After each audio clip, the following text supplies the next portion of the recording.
Hi guys, it's Mishel, Deception Bytes, and this is part two. I told you that I was going to come back with part two of July 17th Q-related news, and here it is. I'm a bit late. It's 10:01 p.m. Eastern Time.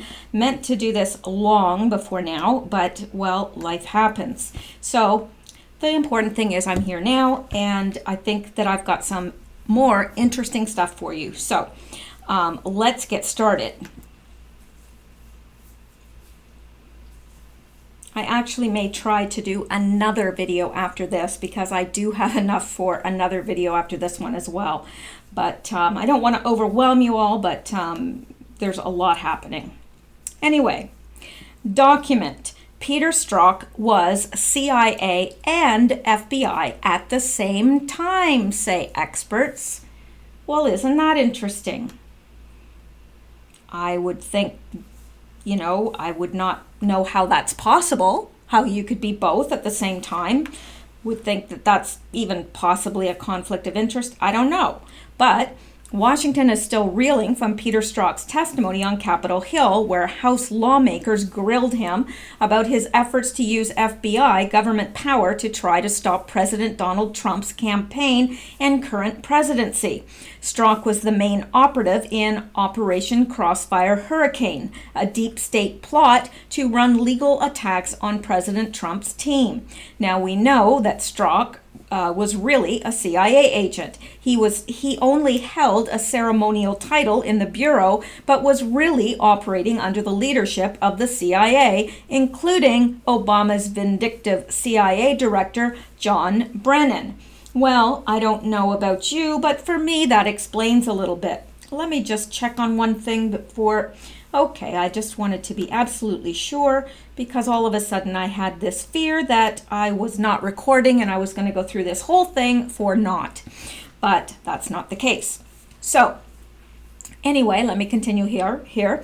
IntelliHub reports a sheep-dipped Peter Strzok has been covertly operating as the section chief of the Central Intelligence Agency's counter-espionage group during his secret 24-year tenure with the agency while masquerading as Deputy Assistant Director of the Federal Bureau of Investigation's Counterintelligence Division, where he was in charge of investigating Hillary Clinton's use of a personal email server along with the investigation into Russian interference into the 2016 United States election. What is with all these news sites with run-on sentences?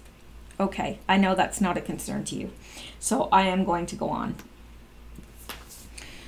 The bombshell information published first on brassballs.blog reveals that the joint CIA-FBI position was created by Congress in 1996, which allowed Strzok to hold both posts. An unclassified document printed on FBI letterhead dated January 20th, 2016, which contains a subject line, Supplemental Classification Review and Determination, was addressed to the Bureau of National Security's Assistant Secretary Gregory B. Starr from Peter Strzok, who is listed as Section Chief of the Counter-Espionage Section in reference to Strzok's CIA post. Keep in mind, this is not an FBI post, as Strzok's position at the FBI is Deputy Assistant Director, Counterintelligence Division, not Section Chief, which is a CIA post. Well, isn't this interesting? Peter Strzok was integrally involved in every aspect of the plot to get President Trump. Now we know he's a CIA Brennan guy.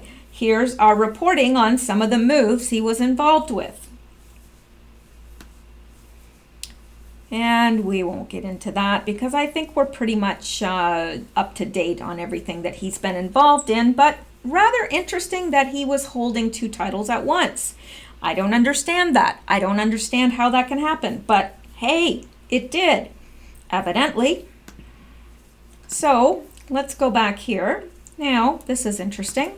Well, I think it's interesting. Well, the jury's out as to whether you will find it interesting. I most certainly find it interesting. Now, this is from Great Awakening, and I think this is brilliant. I don't care what anybody says. Wish I'd thought of it. Wish I'd noticed it. All right, just 1 second while I take a drink so that I don't sound like a croaking frog. All right. Trump's hidden message. Strzok, Kate, and the soda.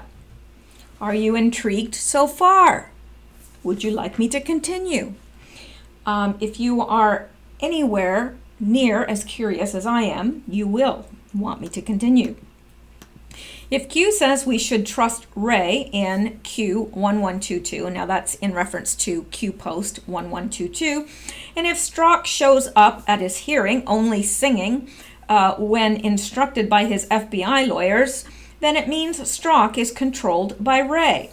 So, Strzok now works for us. This is confirmed by Q. Q1288, meaning Q post 1288, Peter Strzok, Deputy Assistant Director of the Counterintelligence, cooperating witness, power removed. Now you remember that? We had a list of people and who they were. Some had been removed already, some were still in their positions, the power was removed, and they were a cooperating witness. Peter Strzok was listed under cooperating witness. So was Lisa Page, coincidentally.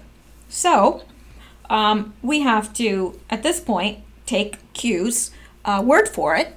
Hasn't been wrong in the past. So now, if Strzok works for us, what is the point of him showing up at a public Congress hearing to essentially not answer any relevant question? Why wasn't it done behind closed doors like Lisa Page? Because he was used by Trump to deliver a message to us. What was the message? Now, first of all, let me say here, this is a theory, just like any theory, but I think it's interesting. And I think there's something to it. And I think it's plausible. So that's why I'm bringing this to you. What was the message? First, on July 11th, 2018, one day prior to Strzok's hearing at 5:53 p.m. Eastern Time, Trump tweets this. And let's take a look. Ex-FBI layer Lisa Page today defied a House of Representatives issued subpoena to testify before Congress. Wow, but is anyone really surprised? Anybody really surprised? Together with her lover, FBI agent Peter Strzok, she worked on the rigged witch hunt, perhaps the most tainted and corrupt case ever. So let's go back to here. So that was on July 11th, 2018, one day prior to his hearing. That's what Trump tweeted. And notice, take note of the word layer instead of lawyer. Now, everyone assumed that it was just a typo, but I remember thinking, I wonder what that could mean because, he put layer instead of lawyer, and Trump's a pretty smart guy. Okay, that's an understatement. He's brilliant, and I don't think that he makes mistakes like that because you can be rest assured that everything that goes out officially is looked over pretty carefully. Anyway, the next day, Strzok says this. I can assure you, Mr. Chairman, at no time in any of these texts did those personal beliefs ever enter into the realm of any action I took. Furthermore, this isn't just me sitting here telling you, you don't have to take my word for it. At every step, at every investigative decision, there are multiple layers of people above me, the assistant director, executive assistant director, deputy director, and director of the FBI, and multiple layers of people below me, section chiefs, supervisors, unit chiefs, case agents, and analysts, all of whom were involved in all of these decisions. They would not tolerate any improper behavior in me any more than I would tolerate it in them. That is who we are as the FBI. And the suggestion that I, in some dark chamber somewhere in the FBI, would somehow cast aside all of these procedures, all of these safeguards, and somehow be able to do this is astounding to me. It simply couldn't happen. And the proposition that that is going on, that it might occur anywhere in the FBI, deeply corrodes what the FBI is in American society, the effectiveness of their mission, and it is deeply destructive. Mr. Chairman, I have a motion. I have a rule. Okay. Mr. Chairman, hang Agent on. Strzok, the FBI investigator. So, says the next day, Strzok said this in his video, and I'm sure that you caught what he said. There are multiple layers of people below me, and there are multiple layers above me. Layers. Okay. We now have our first connection. Ex-FBI layer Lisa Page today defied a House of Representatives. I'm not going to read it all again, but just remember this. And then over here we have Strzok that says there are multiple layers of people above me, the assistant director, the executive assistant director, the deputy director, the director of the FBI, and multiple layers below me, section chiefs, supervisors, unit chiefs, case agents, and agents, all of whom were involved in all of these decisions. Layers, layers, layer. So Lisa Page was a layer. Okay, let's go back.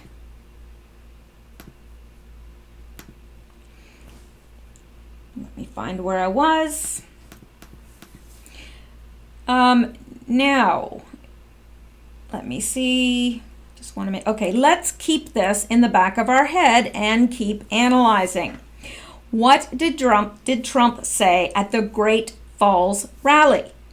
He said, "We broke a lot of records." What is another name for records? Yes, LP. LP, Lisa Page. We broke Lisa Page. Is this the reason why the New York Post reports the GOP lawmakers think she is less smug than Peter Strzok? Let's follow this link, and we see the headline from the New York Post. GOP lawmakers, Lisa Page less smug than Peter Strzok. And we have a much more complimentary picture of her here than we have had in past pictures. All right, now let's go back and keep up with this. Where am I? All right. All right, now we're getting to the interesting part. Hope I'm not losing you. Well, it makes sense. She is behind closed doors and does not have to deliver a message to us. She can sing to her heart's content. Q post 1288, Lisa Page, attorney with the FBI's Office of the General Counsel, cooperating witness, power removed. So we have here that Q has told us, both Peter Strzok and Lisa Page, their power has been removed and they're cooperating witnesses. Lisa Page, her testimony is taken behind closed doors, but Peter Strzok's is not. So, what this person is saying, so we broke Lisa Page, but then let's go back to Strzok. We broke a lot of records. Let's see what happens after the break. Let's watch until 8:17. Pay attention to the details. Now, I'm going to tell you what to pay attention to, first of all, before I show you the video. It says, did you catch it? Strzok comes back from the break with a bottle of Coca-Cola. He puts on the table. At 8:16, the Washington Post cameraman randomly zooms on Strzok's mouth. Then he centers his camera so that we can see the name on the bottle. We read Kate on the bottle. Kate is one of the 250 names in the Coca-Cola list of names used in the Coca-Cola's Share a Coke marketing campaign. And let's look at this first. I'm sure you're all aware of this marketing with the ones with the names on it. That's the first link. Here is the second link.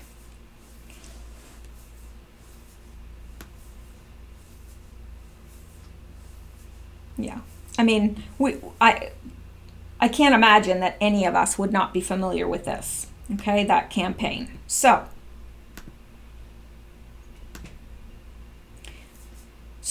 he comes back and the name on the bottle is Kate. And Now, I'm going to show you the video so that you can see this for yourself, and and please tell me what you think as well in the comments below, because your opinion matters. Now, this is the break. Strzok is going to come in after the break.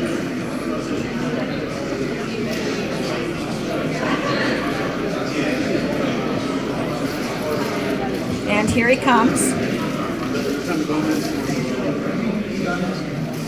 And he places his Coke on the table with the label turned out, and just watch him for a minute.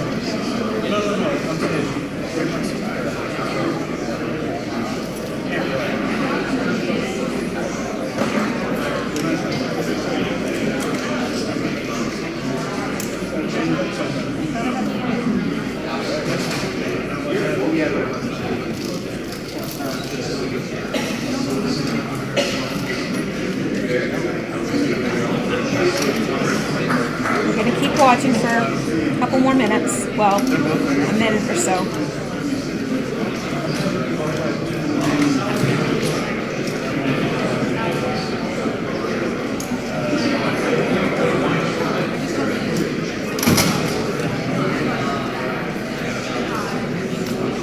And again, they're just coming back from the break, so there's a little bit of chit-chat going on here. There's another lady that's going to come up and chat to him momentarily.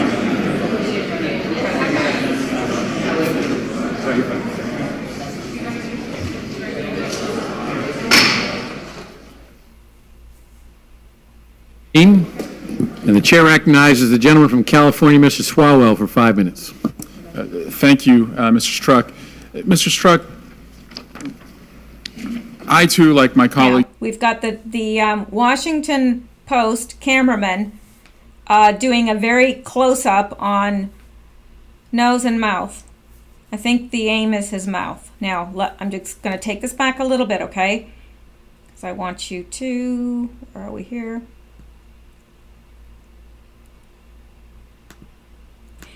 Now, notice that he places this, the camera has shifted, and we're going to see that, to include this bottle with this name, Kate, on it. I'm going to go back just slightly. Okay, now, I may have gone back too far.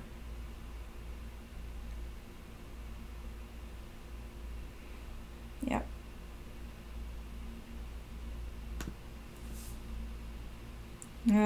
Went forward too far. Hang on. Sorry.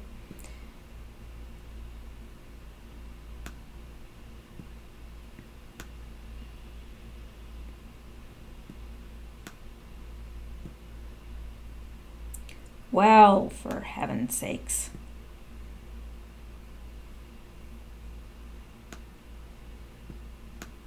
Eight, 13, 14, 15. I'm trying to...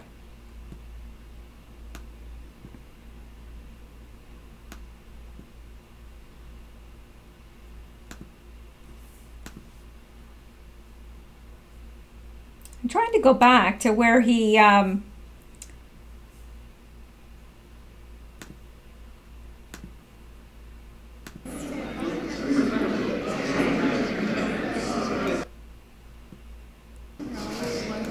sorry. Please be patient with me, because this is important.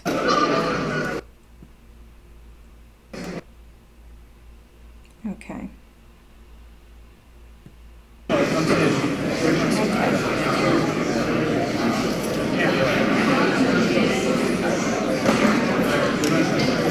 This guy comes over. I'm just going to go 1 minute here.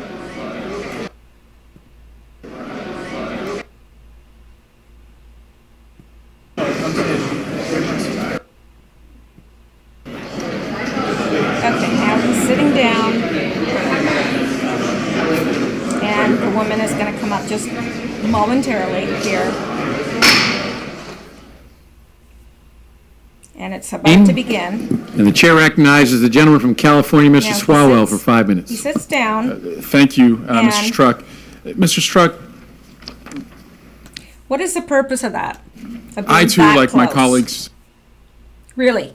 What is the purpose of that? We're disappointed to read the text messages. It's his mouth. Knowing Why is he focusing on his mouth? that you And now he had pulls out, a serious and he career. pulls out far enough, isn't centered on him, but pulls out far enough that we can see this very clearly. Kate. And had done a lot of good work and the questions it would raise. But I also appreciate that you have come here today and have owned them and have apologized for them. But I want to focus on your There's work as more an here, investigator so- in counterintelligence.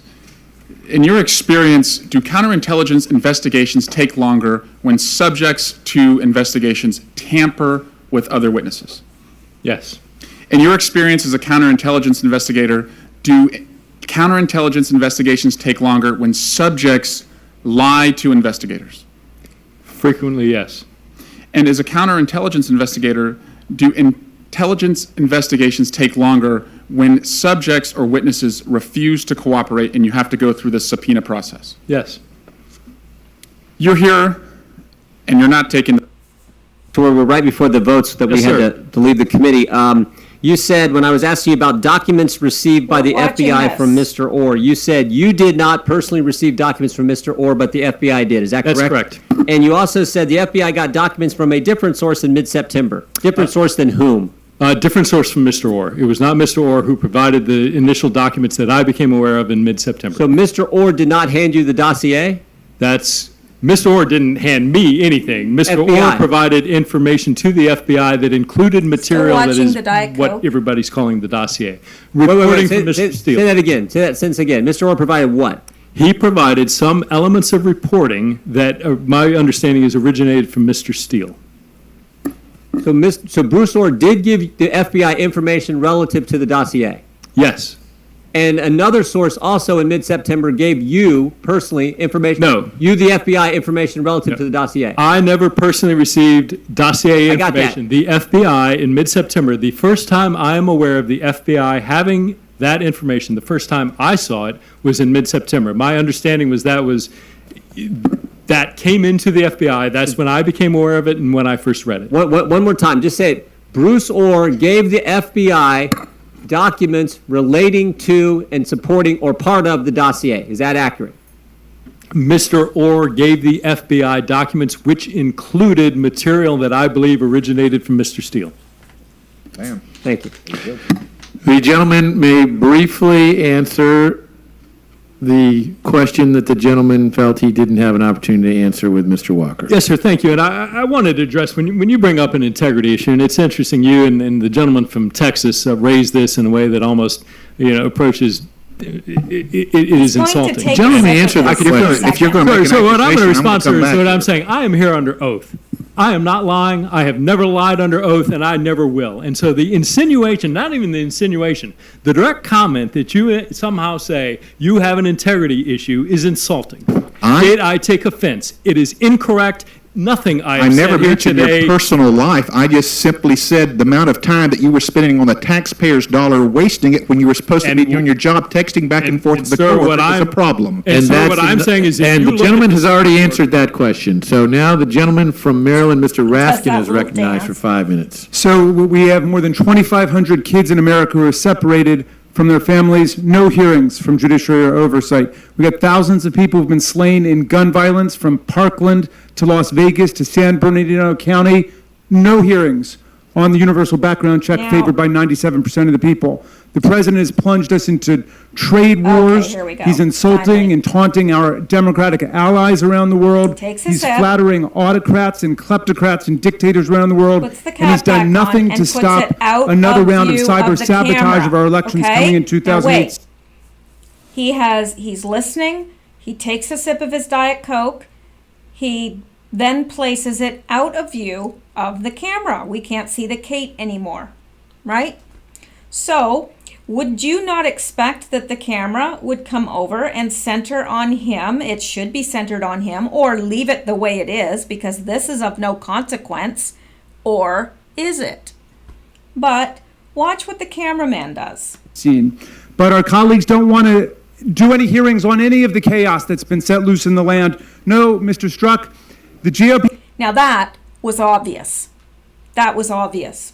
There's no reason for this cameraman. Now, I know I have studied photography professionally and am a photographer. It's a very, very prolific hobby of mine. And I know that you don't leave something cut in half like that. So I know what the cameraman, could have been thinking.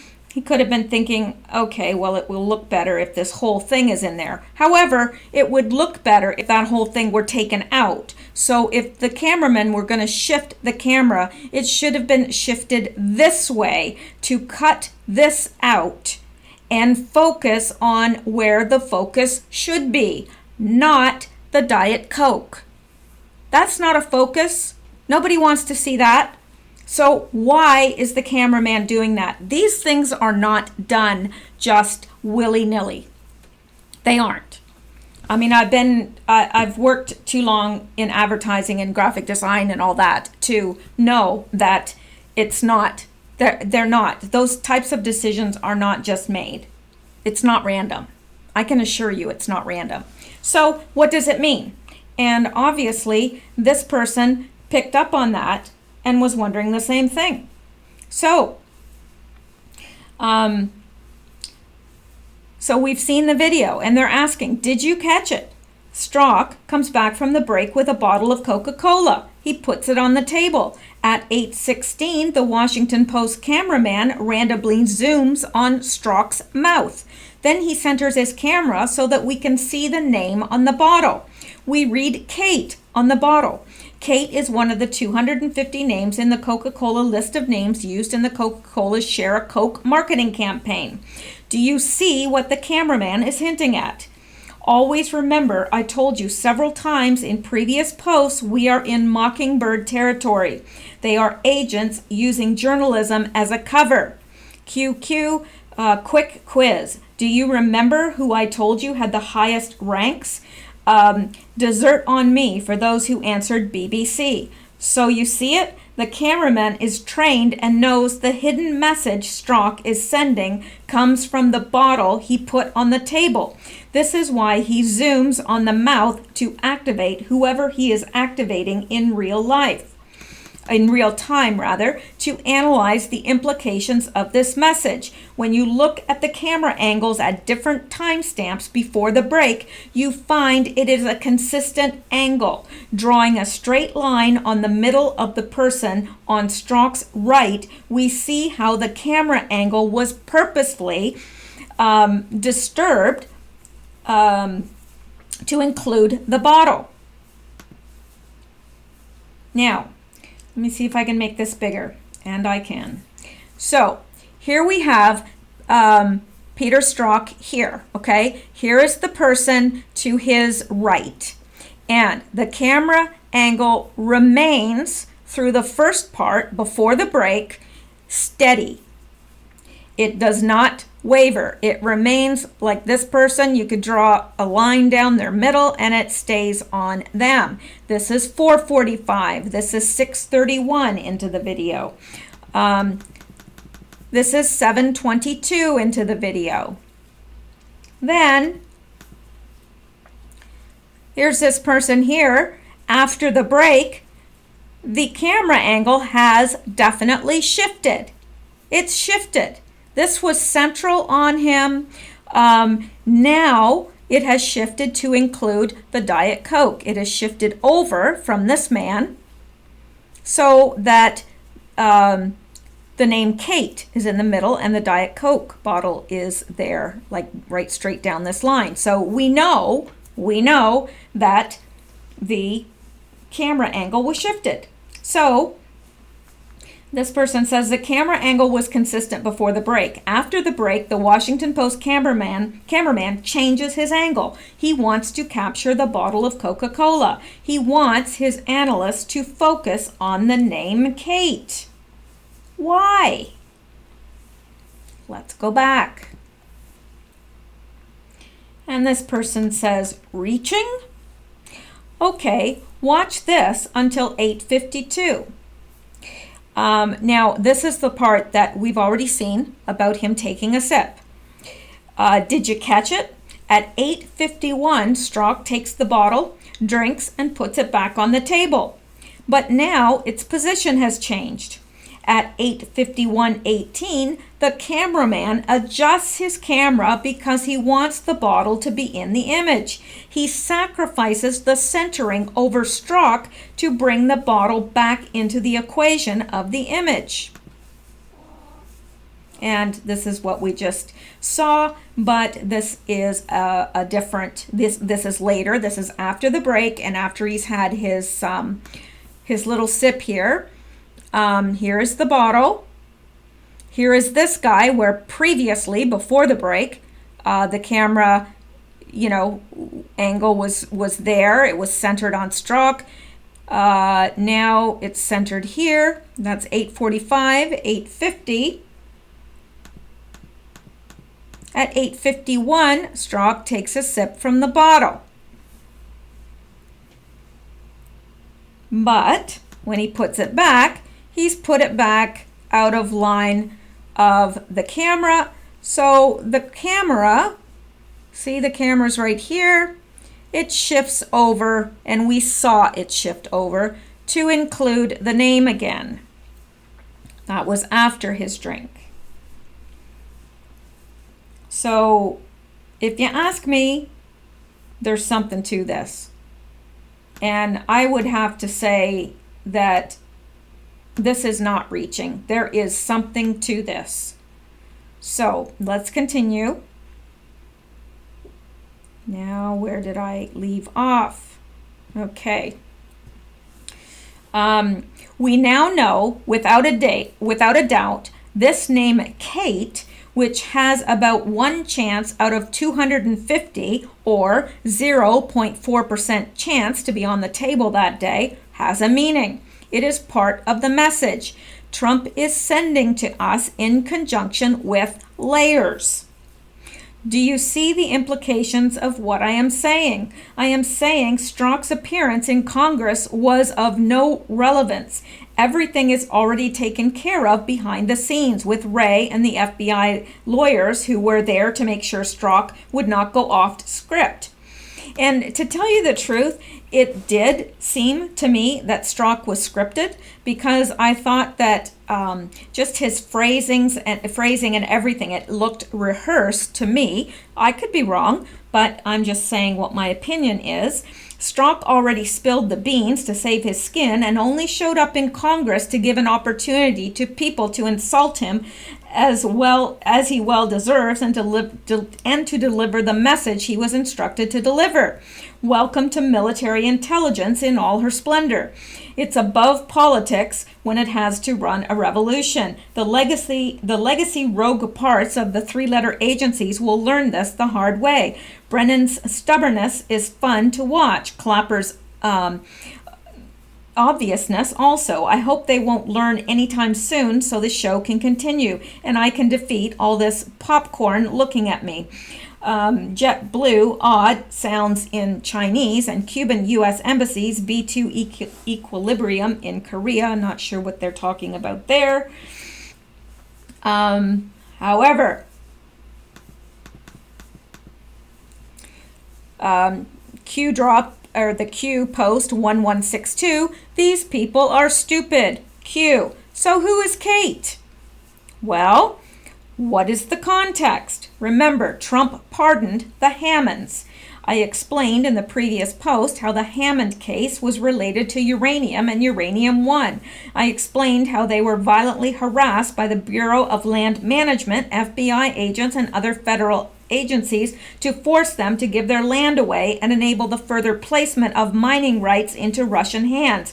This article describes how William D. Campbell, an American businessman, tried to stop the Rosatom transaction by providing critical information describing a wide-scale corruption operation and how he was ignored. Why was he ignored? It is true Rosenstein and Mueller were involved, but they were following orders. Who gave the orders? Layers. Let's go back to the Hammonds. Where are they? Or what are they, rather? Ranchers. From where? Oregon. Look at the way the governor of Oregon handled the situation with Hussein's swift and active complicity.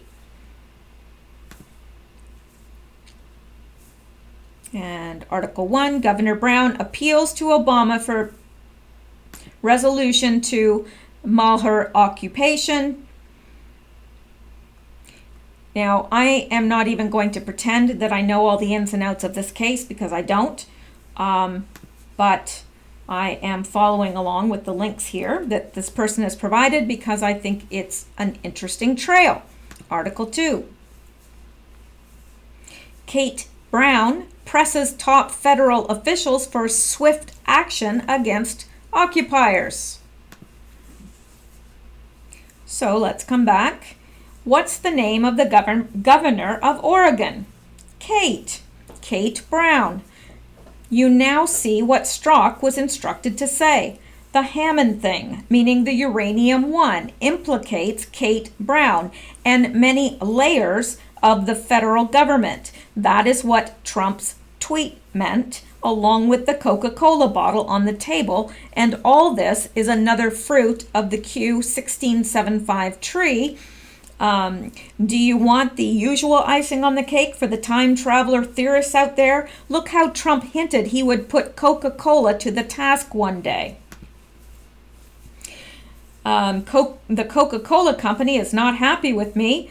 That's okay. I'll still keep drinking that garbage. That was the 16th of October, 2012.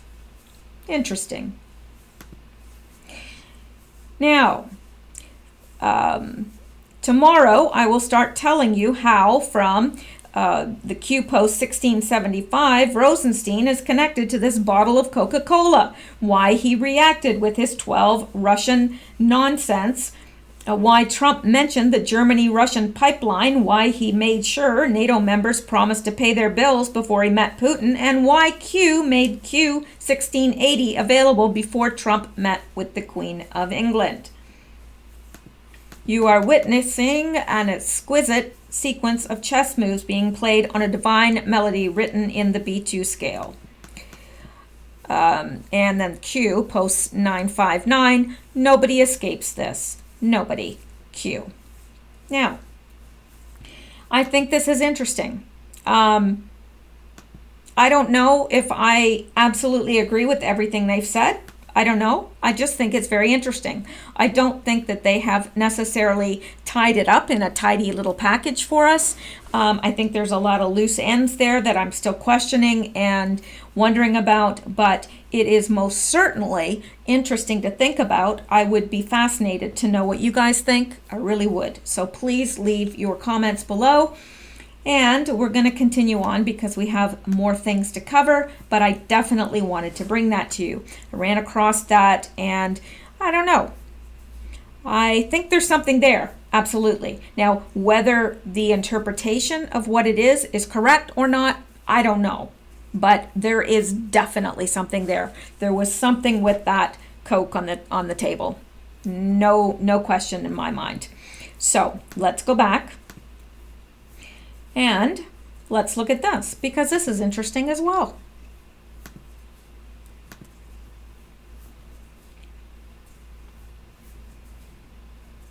I guess it would kind of defeat the purpose if I brought you uninteresting things, wouldn't it?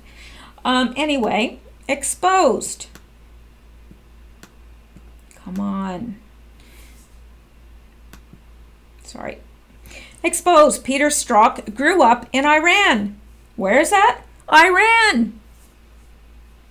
Worked as Obama and Brennan's envoy to Iranian regime. Yeah, he grew up in Iran. He worked as Obama's and Brennan's envoy to Iranian regime. Say what? Yep. Former co-worker of Peter Strzok tells Big League Politics about Strzok's extensive background in the intelligence community, including the fact he grew up in Iran. Say what? Many intelligence officers like Strzok are complete ghosts with questionable history gaps in their life story. But now we have some insight.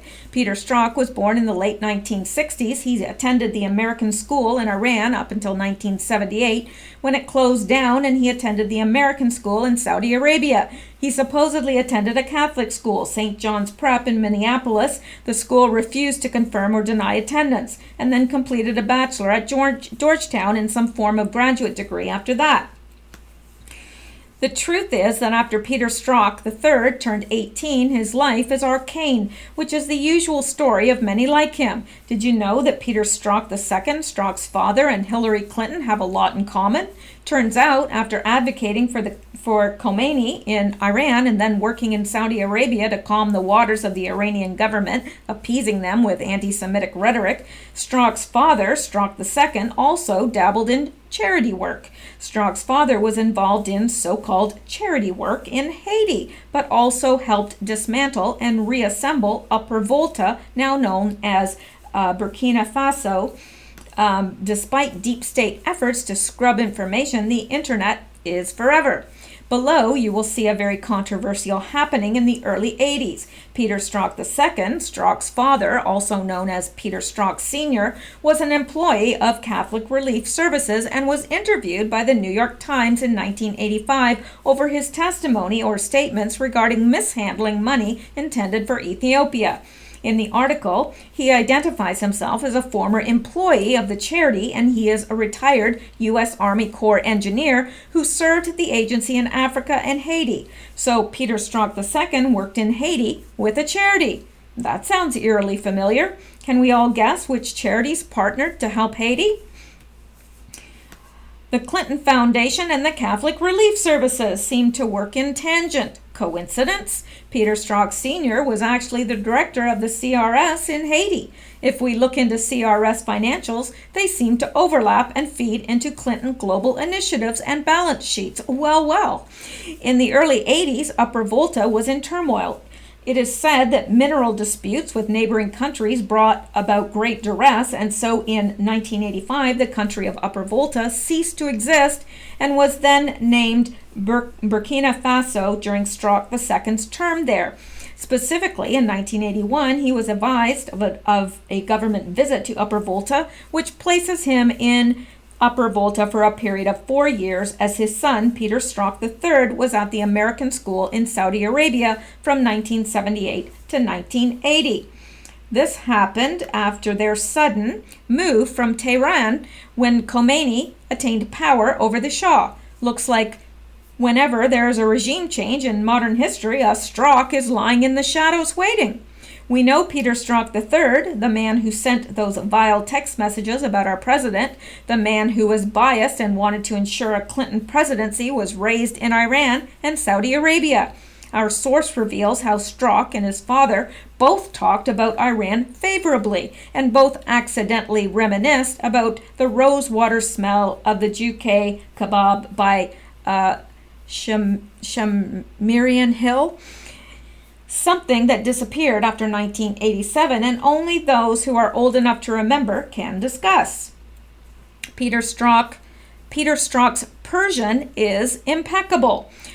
Our insider tells us that Peter Strzok III is the key Middle Eastern intel operative for the Iranian airline Mahan Air's purchase of United States government planes during the Obama administration from 2011 to 2013 when Iran sanctions were in place. He handled the Iranian relations from start to finish, just like his father did for Reagan and just like he's been doing for years under cloak and dagger, says the BLP insider. Peter Strzok Sr. and, of course, John O. Brennan were involved with Iran. In fact, our source tells us that Strzok Sr. was involved in the Iran-Contra scheme that led to a 6-month prison term for Reagan National Security Advisor John Poindexter. Back in the 80s, the government was just as corrupt as it is today, and for some reason, we keep giving weapons, planes, and planes full of money to Iran. Even Barack Hussein Obama sent money to Iran on a plane in his last year of office, $1.4 billion worth. Just a few weeks ago, Iran demanded Germany send them 300,000 euros in cash on a plane to them. And of course, Angela Merkel complied. What's the deal with Iran? Why are they so important?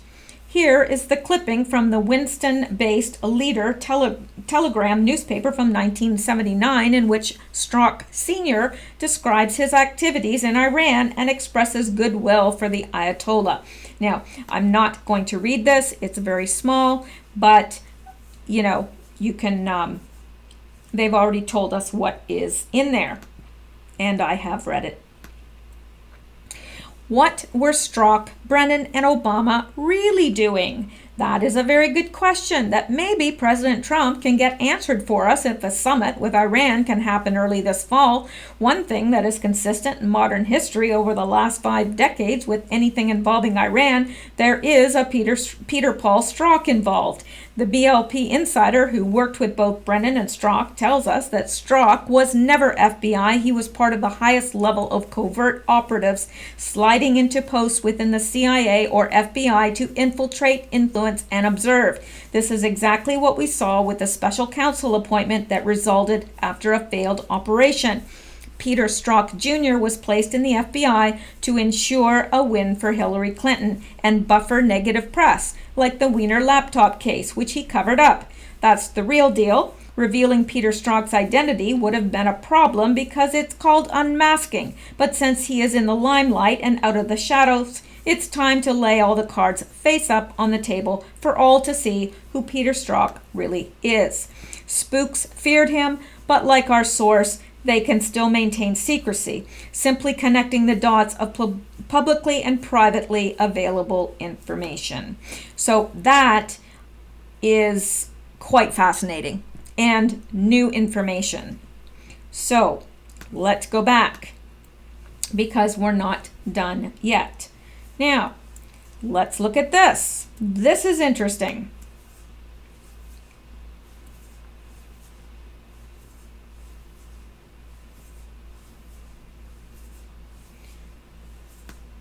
Wait a minute. Did President Trump just say prisoner Obama? Well, turns out, yes. Yes, he did. Now, we're going to listen to this. Just because we can. Problem by a factor of about, because I know President Obama said global warming is our biggest problem, and I would say that no, it's nuclear warming is our biggest problem by a factor of about 5 million. I know President Obama's. So now we're going to play it in real time. Now, when he says it fast, it sounds like president. But the more I listened to it at the fast speed, because I thought, well, maybe they've altered that. No, it's definitely prisoner. He says prisoner. Now, let's go back. Listen closely. Because I know President Obama said global warming is our biggest. I know President Obama said global warming is. I know President Obama said global warming is. I know President Obama said global warming is our biggest problem, and I would say that no, it's nuclear warming is our biggest problem by a factor of about 5 million. I know President Obama's. So what do you think? Just wanted to play that. I don't really have any commentary on it. I think it is what it is. Was it a Freudian slip? I don't know. Did Freud wear a slip? I think he might have. Anyway, I don't know what to think about this. I'm hoping that he actually is a prisoner, or even if it was a Freudian slip, I'm okay with that too. So, anyway, let's go back. I think Freud should have given up wearing those slips if it, that's just my opinion, but since this is my channel, I mean, who else's opinion would I give? All right. Well, let's go here.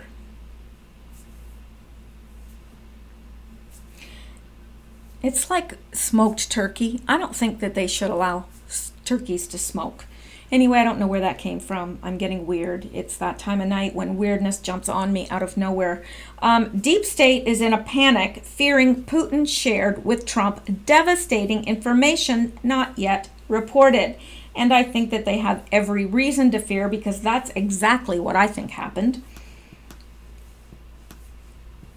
The Democrats, deep state Mueller and Rosenstein, and their mainstream media are doing all they can to prevent President Donald Trump from meeting with Russian President Putin. Too late. Why are they so persistent in stopping the President of the United States from meeting with Putin? You would think this was a good thing, right? President Trump is planning on meeting with Russian President Putin over the next few days in Finland. Of course, this is a little bit older article because it's already happened. These will be first scheduled meetings between the U.S. president, accused by the Democrats and the deep state and their mainstream media of the fake story of colluding with the Russians during the 2016 campaign, which we, of course, know is poppycock. Now, the deep state is going crazy. CNN reports the following. President Trump should cancel his meeting with Vladimir Putin until Russia takes demonstrable and transparent steps to prove that they won't interfere in future elections. Glad handing with Vladimir Putin on the heels of these indictments would be an insult to our democracy, Senate Minority Leader Chuck Schumer said in a statement. Now, if I didn't know that Chuck Schumer had just said that, I would think that it was Chuck Schumer that said that. Anyway, the top Democrat in the House, Representative Nancy Pelosi, I'm sorry, I shouldn't laugh, of California, tweeted at Real Donald Trump, must immediately cancel his meeting with Putin. Like, I'm surprised she remembered that he had a meeting with Putin. Far left, Vox goes as far as to call the meeting a gift for Putin. Corrupt Rosenstein came out Friday with a quickly scheduled presser to announce the indictment of another 12 Russians supposedly who interfered in the 2016 election. The case, however, like the prior indictments against the Russians, appears weak at best. Numerous observations already over the weekend show the indictments are suspect. So why are the Democrats, the deep state, and the mainstream media so petrified of President Trump meeting with Putin? The answer is because they are deathly afraid of not what Putin might tell Trump, but what evidence Putin might have that would indict their leaders in prior criminal actions. Bingo! We nailed it. Yesterday, during the presser with President Trump, Russian President Putin dropped a bomb on the deep state members in the intelligence community, the Obama administration, and the Clintons, as we reported today. Putin offered permitting officials in the U.S., including Mueller, to Russia to assist in their investigation of the supposed Trump-Russia collusion story. Then Putin dropped his bomb, where the U.S. could reciprocate Russia in one of their investigations.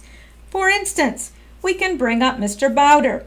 In this particular case, business associates of Mr. Bowder have earned over $1.5 billion in Russia and never paid any taxes, neither in Russia or the United States, and yet the money escaped the country. They were transferred to the United States. They sent a huge amount of money, $400 million, as a contribution to the campaign of Hillary Clinton. Well, that's their personal case. It might have been legal, the contribution itself, but the way the money was earned was illegal. So we have solid reason to believe that some U.S. intelligence officers accompanied and guided these transactions. So we have an interest in questioning them. Now, I do remember reading that part in the last video, or it might have been the video before that, but it is still relevant to what has been reported above here. And I think it's pretty interesting. I mean, we know why they're in a panic, right? They were in a panic before, and they're certainly in a panic now. And they should be. They should be.